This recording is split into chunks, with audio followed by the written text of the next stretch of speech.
আমি মনে করি আজকে অনুষ্ঠানটি বাংলাদেশের রাজনীতি এবং প্রশাসনের ইতিহাসে একটি গুরুত্বপূর্ণ দিন হিসাবে বিবেচিত হবে এবং এই জাতি ৫৪ বছরে বারবার যে নানা অপকর্ম অপশাসনের সম্মুখীন হয়েছিল, আজকের এই জাতীয় সনদ আমরা যারা সকলে ঐকমত্যের মাধ্যমে সিগনেচার করেছি, এটা যদি সত্যি অর্থে বাস্তবায়িত হয় তাহলে এখানে রাজনীতির গুণগত পরিবর্তন হবে।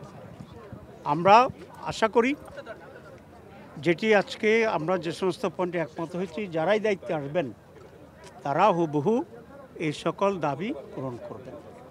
এখানে দুটো গুরুত্বপূর্ণ বিষয় আছে। একটা হচ্ছে আজকের সনদের সিগনেচারের মাধ্যমে এটার কি আইনি ভিত্তি হইল না হইল না, এটা আমরা সনদটা যেভাবে হয়েছে সেই সনদের তাতেই আমরা বলেছি আমরা একমত হয়েছি, কারণ আমরা বহুদিন ধরে এটা নিয়ে আলোচনা করেছি।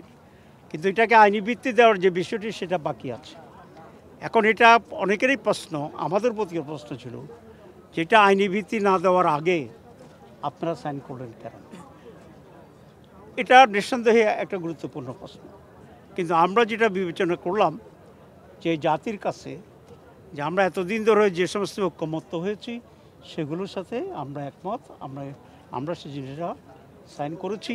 এখন আমাদের মূল কথা হচ্ছে অতি অল্প সময়ের ভিতরে দীর্ঘ আলোচনায় আমাদের এনসিসির মিটিংয়ে যে দৃষ্টিভঙ্গি এবং সিদ্ধান্তের ভিত্তিতে আইনগত সিদ্ধান্ত হয়েছে সেটাকে যেন এই সরকার বাস্তবায়ন করে। এক্ষেত্রে যদি সরকার ডিলে করে বা অন্য কিছু চিন্তা করে তাহলে আবার সেটা একটা জুলের সাথে জাতীয় গাদ্দারি হবে, দলগুলো এবং নতুন করে রাজনৈতিক সংকট তৈরি হবে।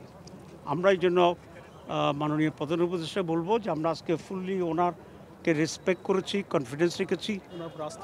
আমরা আশা করি যে উনিও ওনার কথা ঠিক রাখবেন এবং বাংলাদেশের নতুন সংকট তৈরির ক্ষেত্রে ওনারা যেন কোনো ধরনের হেজিমনি তৈরি না করেন, এটা আমরা প্রত্যাশা করি তাদের কাছে।